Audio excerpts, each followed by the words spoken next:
네, 안녕하십니까, 홍주식입니다. 자, 1월 둘째 주 주간 총정리 시간입니다. 자, 먼저 공지사항 하나 말씀드리고 가도록 하겠습니다. 자, 요즘 시장이 좀 어려웠죠. 자, 이런 장세를 종목 장세라고 하는데 테마별로 순환매를 하면서 개별 종목들이 올라가는 장세입니다. 그런데 우리나라 주식은 대부분이 테마주예요. 최고의 주식이라고 불리는 삼성전자도 반도체 테마주입니다. 자, 그래서 우리나라 주식이 이런 테마주 카테고리 안에 대부분이 있다는 거예요. 이번에 여러분께 이번 기회에 도움이 되시라고 제가 그동안 몇 년 동안 이 테마별로 종목들을 분류해서 모아왔던 것을 대방출합니다. 이름하여 테마주 모음집 1탄. 자, 이런 겁니다. 테마주를 이렇게 뭐 반도체도 소재, 장비, 뭐 부품, 이 뭐 메타버스, 최근에 유행했던 뭐 로봇 관련주 등등 이러한 종목들을 다 테마별로 묶어서 분류를 해서 총정리를 했습니다. 몇백 개 되는 종목인데 오늘 그 1탄을 여러분들께 잘 정리를 해서 파일로 받아보실 수 있도록 보내드리도록 하겠습니다. 자, 물론 무료고요. 위에 문자에 테마주라고 적으셔서 문자 보내주시면 잘 안내드리고 보내드리도록 하겠습니다. 자, 그러면 이제 이번 주에 이슈가 됐었던 종목부터 살펴보도록 하겠습니다. 자, 뭐 지수가 조정을 받으면서 대형주들 삼성전자를 비롯해서 현대차 또 시가총액이 큰 종목들이 계속해서 좀 조정을 받았죠. 반등이 나오는 척하다 이제 조정을 받았고, 그럼 잘 간 종목들이 어떤 종목이냐? 자, 이 지금 최근에 지수의 이 움직임이 미국장이라든지 이런 부분들이 나스닥이 특히 많이 좀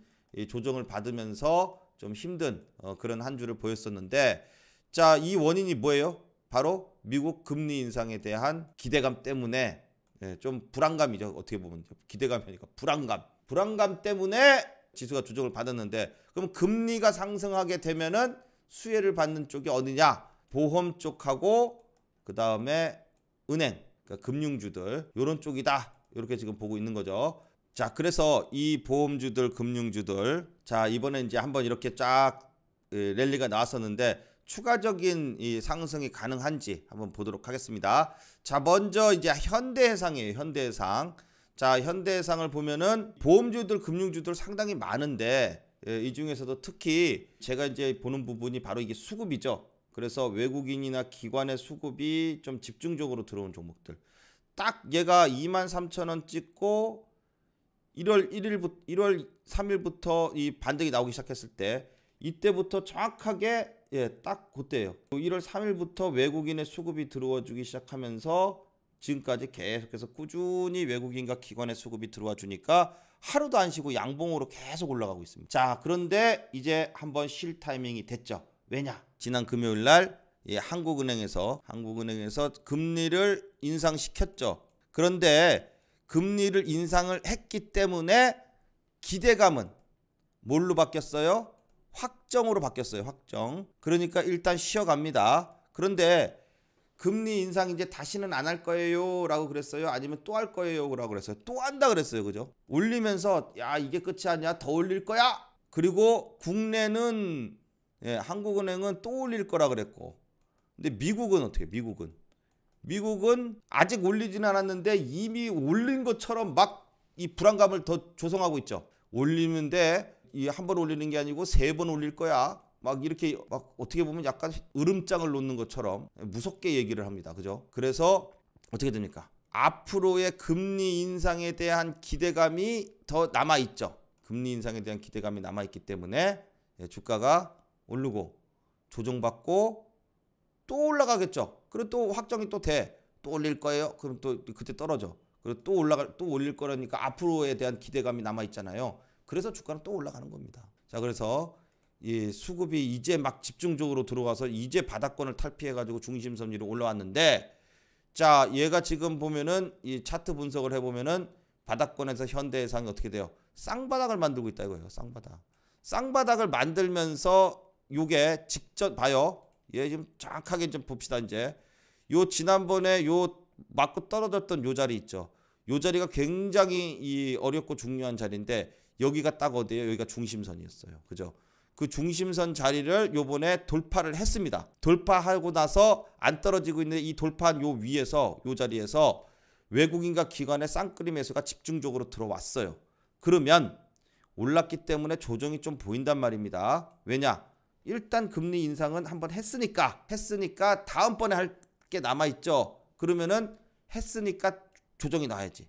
했으니까 조정이 나온 다음에 다시 또 올라가다. 그러면 현대해상이 다른 종목보다도 특히 외국인 기관의 수급이 집중됐던 종목들을 자세히 봐야 되는 이유가 이렇게 올랐다가 조정받고 이제 또 간다. 근데 지금 딱 만들어 보면은 쌍바닥을 딱 만들었던 부분 돌파했기 때문에 이런 부분이 지지가 되게 되면은 이런 자리가 누가 있어요? 21선, 61선 같은 아주 멋진 이평선들이 밑에 딱 받치고 있다. 물론 이제 이걸 깨고 이게 뭐 떨어질 수도 있겠지만 지금 금리 인상에 대한 기대감이 살아있기 때문에 이게 이제 반등이 나올 수 있는 거고. 그런데 만약에 금리 인상을 안 할 거예요. 그럴 수도 있을까요? 미국에서 갑자기 지금은 금리 인상 시기가 또 아닌 것 같습니다. 그러고 말을 확 바꿀 수 있을까? 그러지는 않을 것 같아요. 그죠? 인플레이션이 심각하기 때문에 그러지는 않는다고 하면은 올라갈 확률이 훨씬 많다 이겁니다. 자, 그래서 현대해상도 이 보험 중에서는 현대해상, 그 다음에 이제 또 DB 손해보험이 있어요. DB 손해보험. 얘도 최근에 이제 기관과 외국인의 이제 매수세가 잘 들어왔던 종목인데, 자, 이것도 마찬가지로 지난번에 한번 이렇게 랠리가 쭉 나왔었던 종목이에요. 그러다 이제 툭 떨어졌다가 쌍바닥을 만들고선 중심선 돌파해서 전고점을 향해서 가고 있다 이거예요. 그런데 이제 한번 이 뉴스가 이제 금리 인상이 났죠. 그러니까 올라가다가 어떻게 해요? 조정이 한번 나와야겠죠. 그리고 나서 자리 잡고서 이제 또 올라가게 되는. 자, 이런 현상이 어디서 나왔어요? KB금융. 이걸 보세요. 지난번에 요런 자리였죠. KB금융이 6만 원이라는 최고점을 만들고 나가지고 이렇게 쭉 떨어졌어요. 그죠? 그리고 바닥에서 쫙 자리를 잡고 쭉 올렸는데 6만 원 근처까지 올린 다음에 더 못 올라가고 빠집니다. 그죠? 자, 봐봐요.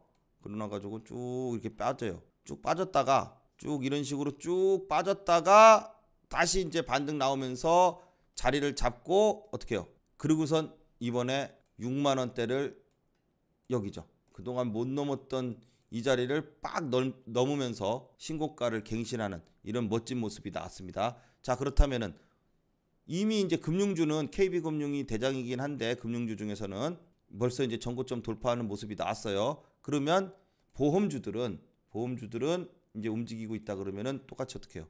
똑같이 랠리가 나왔다가 조정받고 쌍바닥 만들고 올렸다가 전고점을 돌파를 직전에 이제 조정을 받죠. 조정받고선 이렇게 해서 돌파하게 되면은 전고점 돌파해서 멋진 반등이 나올 수 있다.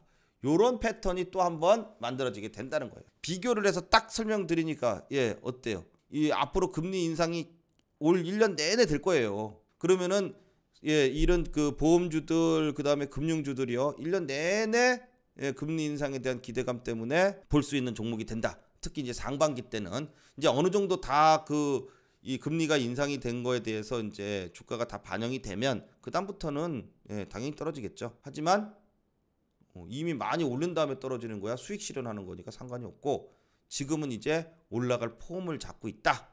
자, 이렇게 해서 DB 손해보험도 같이 보면 좋을 것 같습니다. 그 다음에 이제 또 바닥에서 올라가는 종목들은 하나생명이 있어요. 하나생명도 지금 이제 바닥권에서 쌍바닥을 이렇게 만들고 중심선 위로 올라와서 이제 전환을 하려고 그러는데 얘는 아직까지 이 전고점 못 넘었죠. 3,750원 부근. 근데 얘도 수급이 쭉 들어오다가 위에 이제 이렇게 오늘부터 좀 팔아요. 일부 이제 뉴스가 확정이 됐으니까 그러면은 당분간은 또 조정이 좀 나오겠죠. 조정이 나오고 그냥 이렇게 떨어질까요? 아니죠. 조정이 좀 나오고 지지받고선 다시 또 이제 이렇게 돌리는 모습이 나오게 된다는 겁니다. 자, 그래서 어떻게 보면 이제 하나생명은 작년에 랠리가 쭉 한번 나왔었다가 조정을 쭉 받고 이제 저점 잡고선 이제 슬슬 돌리기 시작해서 121선까지 이제 싹 올라왔어요. 조정 나올 때가 됐고 조정 나온 다음에 다시 돌리게 되면은 추세가 정배열로 전환될 수 있는 그런 자리를 만들게 된다. 그래서 바닥권에서 올라가는 종목군이라고 한다면은 또 수급이 바닥권에서 외국인 기관의 수급이 들어왔던 종목이 바로 또 하나생명이다. 이렇게 해서 하나생명도 보험주 중에 수급이 좀 들어왔던 종목으로 보시면 좋을 것 같습니다. 자, 그 다음에 금융주 중에서는 대장주가 KB금융입니다. 요거 이제 한 번 더 설명을 드리면요.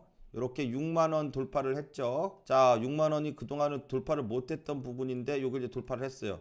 돌파한 다음에 예, 잘 지금 이제 양봉으로 계속 만들어주고 있지만 또 이제 한번 조정이 나올 때가 됐죠. 자, 그래서 조정이 나오게 되면 어떻게 돼요? 얘는 조정이 나오면은 또 갑니다. 지난번에도 몇 번을 지금 이제 이 KB금융은 이 홍주식에서도 뭐 여러 차례 한 6개월 동안을 제가 이제 말씀을 드렸던 종목이죠. 예, 그런데 이 끝난 게 아니에요. 그죠? 올랐으니까 신고가 냈으니까 다시 이 6만 원 이하로 조정이 한번 나오면 또 반등이 나옵니다. 항상 신고가 냈으면은 조정이 나오면은 또 멋진 반등이 나올 수 있다. 그래서 이것도 지금 이제 이 최근에 급등했기 때문에 이격이 많이 벌어져 있는 상태예요. 그죠? 예, 보면 급등해서 지금 이제 오늘 5일선 만났는데 밑에 이제 20일선이 올라오고 있어요. 60일선하고. 그럼 얘는 어떻게 돼요? 좀 내려오면은 여기 지금 보면은 올라갈 때 60일선 등을 얘가 터치를 잘하면서 가기 때문에 60일선 정도의 또 조정이 나오면은 반등. 혹 뭐 빨리 갈 것 같으면은 20일선에서 지지받고 반등. 요런 자리가 또 좀 이격이 좀 좁아져야 되죠. 20일선, 60일선이 올라올 때 조정이 나온다면은 바로 이러한 자리가 지지가 될 수 있다. 요겁니다. 자, 그래서 KB금융도 조정 나왔을 때 반등이 나올 수 있는 멋진 종목이 될 수 있다. 왜냐? 외국인이 무지하게 들어오기 때문에. 얘는 뭐 그동안 외국인이 다 만드는 작품이죠. 자, 그래서 KB금융도 조정 시에 반등을 노릴 수가 있고, 그리고 나서 외국인도 그때 같이 들어와 준다 그러면은 뭐 올라갈 확률이 무지하게 높아진다. 이렇게 말씀을 드리도록 하겠습니다. 자, 그다음에 이제 역시 이제 또 삼성전자, 가장 이제 또 한 주 동안 관심이 있었던 종목 중에 하나인데, 삼성전자 같은 경우에는 뭐 홍주식에서 여러 번 설명드린 것처럼 8만 원 찍었으니까 조정이 나온다. 나오지만은 바로 이렇게 못 올라가고 올랐다가 내렸다가 올랐다 내렸다 하면서 바닥을 다진 다음에 다시 한번 8만 원대를 돌파했을 때 또 한번 멋진 반등이 나올 수 있다. 자, 이렇게 말씀을 드렸는데, 조정을 받을 때, 이렇게 조정을 받을 때 중요한 게 뭐예요? 수급이 이탈하지 않고 계속해서 들어와 주는 겁니다. 그러면 그 수급이 들어와 주는 거를 딱 보니까 외국인이 딱 하고선 들어와 줬다는 거예요. 요게 점수를 줍니다. 그래서 자, 8만 원 찍고 요 지금 조정이 최근에 이렇게 떨어지고 있었잖아요. 요 떨어지고 있을 때도 계속해서 외국인이 수급이 들어왔어요. 그렇기 때문에 삼성전자가 다시 뭐 이 조정이 나온다 그래도 7만 6천 원 깨고 막 떨어진다 이거보다는 조정이 나와도 중심선 부근은 지지를 해줄 가능성이 높고, 그리고 나서 이렇게 돌리잖아요. 그러면은 이게 뭐예요? 올랐다가 내렸다가 다시 올랐다가 내렸다가 하면은 쌍바닥이죠. 쌍바닥의 모양이 나와주면은 오히려 더 좋다. 뭐 쌍바닥 내지는 쓰리바닥이면 쓰리바닥 나오고서 올라가면은 쌍바닥보다 더 세게 올라갈 수 있어요. 그래서 삼성전자 중심선 위에서 잘 기간 조정을 보내고, 기간 조정 보내고 있는 사이에 외국인이 매수세가 들어와 주면은 올라갈 확률이 더 높아진다. 자, 그래서 지금 어떻게 보면은 오히려 또 이 삼성전자가 이렇게 조정이 나왔을 때가 저기 매수의 찬스, 추가 매수의 찬스가 될 수 있는 부분이 될 수 있습니다. 자, 카카오 그룹주들이 최근에 이제 공매도가 좀 많아지면서 이 카카오의 또 이 추가적인 이 좀 조정이 지금 나오고 있습니다. 자, 이 지금 기술적 분석으로도 5일선 위에 좀 안착을 했으면 좋겠다라고 이제 말씀을 드렸는데 5일선도 못 가요. 5일선 맞고 떨어집니다. 그러니까 또 떨어지는 거거든요. 네이버하고는 또 달라요. 네이버는 5일선 위에 올라섰어요. 그런데 카카오는 그러지를 못했어요. 그러니까 이제 계속해서 이제 조정이 나오고 있는데, 지금은요, 지금 어디가 저점이다, 대충 이제 저점의 부근까지 오기는 오는데 반등이 나와도 이제 단기 반등이 되는 거고요. 여기서는 지금 이제 이런 악재가 많이 나왔을 때, 어떻게 보면 악재 같은 뉴스죠. 이런 게 많이 나왔을 때가 어떻게 보면 또 최저점인 경우들이 많습니다. 그래서 지금 이제 저점이 이제 8자를 보느냐 9만 원이냐, 지난번에 이제 최저점으로 떨어졌던 데가 그냥 8만 8천 원 부근인데, 자, 여기요. 지난번 전저점을 이뤘던 데가 8만 8천 원 부근인데, 자, 이런 부근까지 이제 한번 조정이 나올 수도 있지만, 이제 여기서 그냥 딱 떨어졌다 그래가지고 무조건 이 반등이 나온다는 보다도 추세가 돌려야 돼요. 그러려 그러면은 일단 주가가 이제 더 이상 밀리지 않는 모습을 보여야 되고, 가장 단기 이평선인 5일선 위로는 일단 주가가 올라서 줘야지 돼요. 근데 아직까지 그런 모습이 안 나오고 있습니다. 하지만 어느 정도의 이제 또 과대 낙폭이 나왔기 때문에 기술적 반등이 나올 수 있는 그런 자리가 지금 슬슬 오고 있다. 그래서 이 공포스럽게 얘기가 나오고 각종 안 좋은 뉴스가 나왔을 때가 어떻게 보면은 그때가 최저점이고, 그리고 나서는 또 이제 또 올립니다. 자, 그래서 카카오가 돌리는 시점이 어디냐 하면 9만 원 전후로 해서 5일선 위에 안착했을 때, 5일선 위에 안착했을 때가 한번 단기적인 기술적 반등이 나올 수 있는 자리가 된다. 이렇게 말씀을 드리도록 하겠습니다.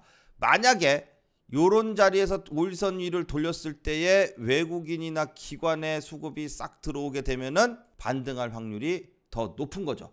지금은 없어요. 이 외국인은 막 주야장창 팝니다. 자, 그래서 이들 근데 또 언제까지나 계속 이렇게 팔 수는 없단 말이에요. 주가가 싸지면은요, 누가 들어오더라도 들어와서 끌어올립니다. 그렇죠? SK 하이닉스 때, 삼성전자 때 우리 다 경험을 해봤어요. 그죠? 예, 그래서 카카오도 자 이제 조정이 이제 쭉 나온 다음에 단기적인 또 이 주가가 워낙 싸졌다 생각이 들면은 단기적인 반등이 또 나올 수 있으니까 그 시점은 바로 5일선 위에 안착하면서 외국인의 수급이 들어올 때다. 이렇게 딱 말씀을 드리도록 하겠습니다. 자, 그래서 이제 또 한 주가 지났습니다. 자, 어려운 이 시장이 지금 연초에 계속되고 있는데, 예, 또 이번 시기를 또 잘 넘기고 또 이제 주가가 좀 내려갔으니까 다음 주에는 또 한번 반등이 나오기를 한번 기대해 보도록 하겠습니다. 자, 여러분 주말에도 공부하시느라고 고생 많으셨습니다. 수고하셨습니다. 자, 오늘 여기까지 하겠습니다. 감사합니다.